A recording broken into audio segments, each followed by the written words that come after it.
Curse you, BAYLE! I hereby vow you will rue this day. Behold, a true Drake warrior, and I, Egon, your fears made flesh. Solid of scale you might be, foul dragon, but I will riddle with holes your rotten hide. With a hail of harpoons, with every last drop of my being.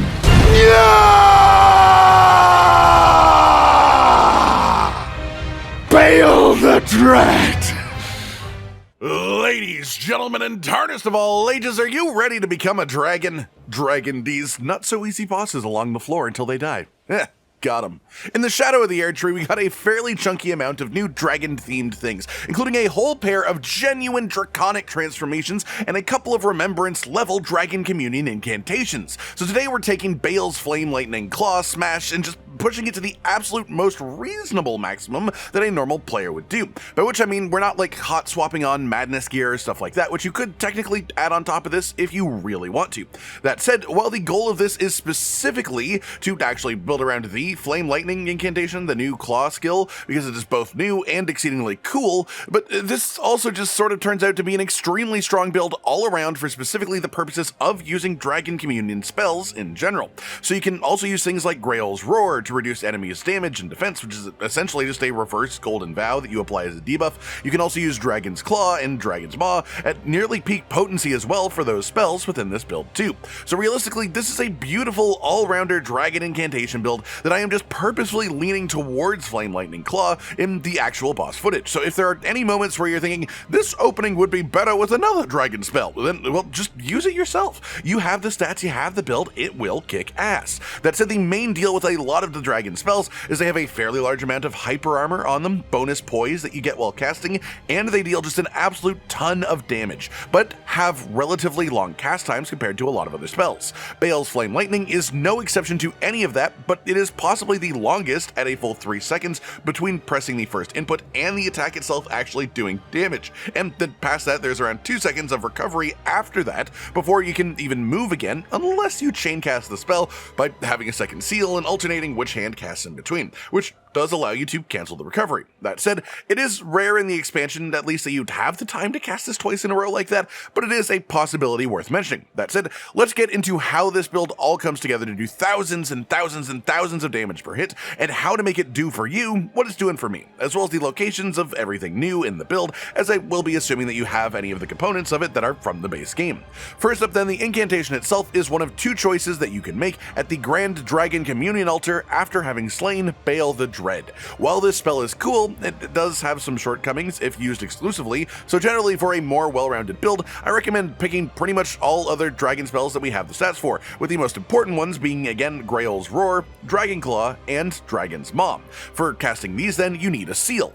Did you know that when it snowed? The best seal for our setup is undoubtedly the Dragon Communion seal. This scales with Arcane, which we need anyways to be able to use the incantation, but also it has a bonus effect of giving 15% increased damage with Dragon Communion incantations. The beauty of this as well is that these stack, so if you are on New Game Plus, or if you have a friend who doesn't plan to use their Dragon Communion seal and is then willing to drop it for you, you can have one of these in each hand, and their bonus buff will actually stack and apply twice to boost the incantations even further. But that is just sort of the cherry on top of everything. It is still fully functional even with only one. Past that, you also want access to a dagger. We want a relatively light one with the setup that we're using. There are a lot of 1.5 weight daggers like the sickle that I'm using in some of this footage, but you can also choose to use Misericord for bonus crit damage if you happen to get a stagger before you kill your enemy. The reason that we most want the dagger then is for the Ash of War slot, where we'll be putting the Endure weapon skill.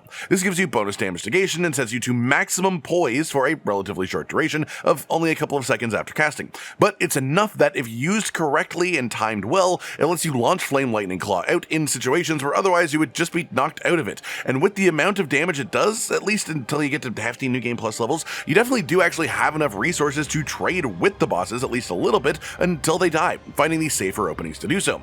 If you are double fisting seals, then, God, that was a weird thing to say without context, then don't worry about casting Endure and then just changing to the second seal before casting. That just wastes too much time. Essentially, you'll just be learning through repetition which parts of a fight you can afford the damage bonus of having the second seal equipped, and which parts you need the extra poise from having Endure available.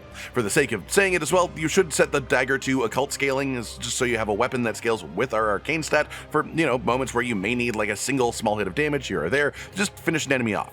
Past that, for your armor then, you are wearing literally nothing. The reason for this is Rock Dragon form, which transforms you into a unique Dragon Communion form that requires you to not wear armor, giving you its own set of damage negation and resistances, so it's not quite the same as being naked, but still much less safe than being in a full heavy armor set, so it swings and roundabouts. We do this with the Rock Heart item then, which also has a secondary effect of boosting the damage of Dragon Communion incantations if you use the item again while you are already transformed. So even if you are already in the Dragon transformation, make sure that you use the heart again, and that you use it again every time that you teleport somewhere or when you die. That said, the Rock Heart itself is actually one of the painting puzzle rewards in Shadow of the Erdtree, and the painting itself is located in the Shadow Keep. From the storehouse first floor site of Grace, you want to head back down the elevator that you used to come up to this place. Then you want to run past the Fire Knight that is at the bottom of the tower, and after that you want to take a left turn. As you round the corner, a bunch of tiny guys will just try and ambush you here, but you can just run around them, slip by, and slide down this ladder on the side.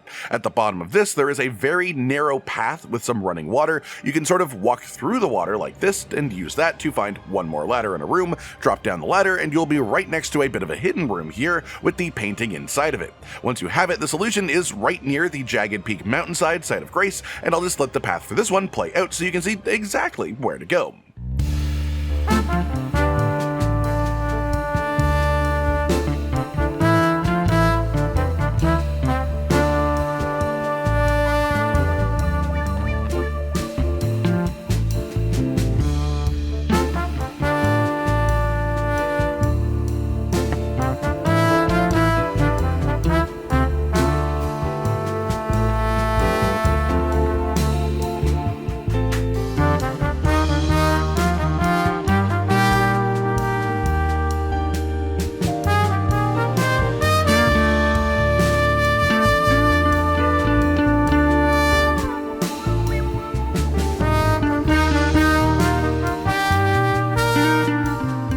Then we have our Talismans, and it's worth noting I did quite a lot of testing with this attack to try and work out exactly how the different damage types work to know what actually would be worth using, as BAYLE's Flame Lightning actually does 3 types of different damage at the same time: physical, fire, and lightning. It seems to do more lightning than fire, but also the physical is a surprisingly large chunk of it. So with that knowledge, we can choose our talismans based on the value that they give us. First is the Blue Dancer Charm. This boosts physical damage in reverse proportions to your current weight load. Lower weight, higher damage bonus. We don't wear armor. The only weapon that we hold weighs barely anything. It is a singular dagger, so this gives us a massive damage boost to the actual physical portion of our incantation. Arguably more damage given to us from this than any of our other talismans, and it's important to note that all of the damage of things like Dragon Claw and Maw are physical, so this has a massive effect.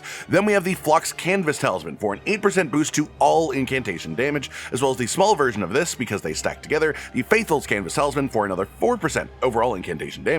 And it might surprise you to learn that because of the mixed damage numbers, this tiny boost of 4% is actually worth more than specifically the Fire Scorpion Charm and its 12% boost to fire damage, due to this attack having fire damage as just a part of its damage, and that seeming to be a below equal member of its damage split too. That said, in the final slot you have a pretty easy choice: Lightning Scorpion Charm, which gives you about a 4.5% damage boost in this specific damage split because it's just affecting the lightning portion of the skill, and it's also worth mentioning this doesn't apply to our other dragon incantations really. Or alternatively, the Dragon Crest Great Shield Talisman for a big chunk of bonus physical damage negation to make up for the fact that we're basically naked. In any situation where you are getting hit in the face pretty much, the Great Shield is probably better, but if you really just want to min-max the damage output and you're confident that what you're fighting isn't going to threaten you, then the Scorpion Charm is technically a damage boost. Moving on, then we have our Flask of Wondrous Physic. Again, there is more lightning damage than the other 2 damage types as part of the Flame Lightning incantation, so we take the Lightning Shrouding Cracked Tear for 20% boost to lightning damage, and then in the second slot we have the brand new Bloodsucking Cracked Tear, which gives you a 20% boost to all damage dealt, so the full incantation at the cost of draining somewhere between 1 and 2% of your maximum health per second. This is dangerous, but it generally generally is a manageable amount, as long as you don't, forget to look at your health bar, or if the fight goes on an exceptionally long time. That said, if you want to be a bit safer, rather than pushing it for more damage, you can always just go Opaline hard tier to again help make up for the fact that we're basically running around naked. To actually get the blood-sucking tier then, if that's the one you want, you need to first get a hefty furnace pots. The cookbook with the crafting recipe for these is in this shack over here, just south of the Great Bridge North site of Grace. Then you need to go to the Castle Watering Hole site of Grace, which is accessed through the back of the room with the painting that we talked about earlier.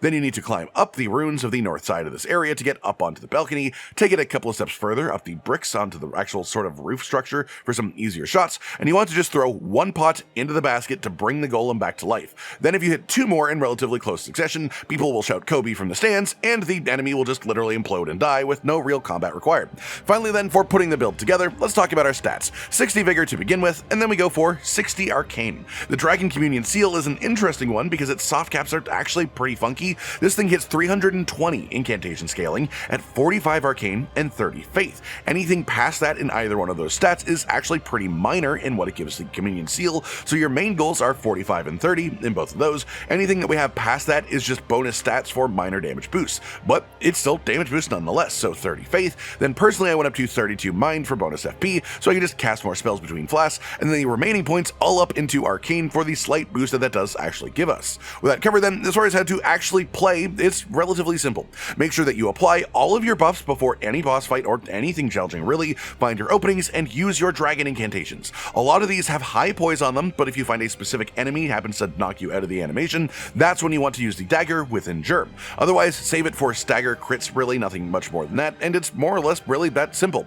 That's pretty much it for today then everyone, just a full guide on a new and improved Dragon Communion incantation build for Shadow of the Erdtree, focused around the Bale's Flame Lightning spell, using the new tools given to us to not only make something fun in itself, but also just buff up and improve a classic build concept from base Elden Ring. I hope you've enjoyed this then, and of course feel free to leave any comments down below. Like if you liked the video, subscribe to the notification bell for more, and most importantly, ladies and gentlemen, until next time, stay sweet. Josh, Cotton, and Hollow with the videos, dropping the humor like a hammer on your tippy toes, bringing entertainment on a daily arrangement to take our insanity and turn it into entertainment. Yes, I said entertainment twice, to reiterate that it is nice to look into your faces on a mostly daily basis when you let us in your homes to make the whole world a stage. Goodbye.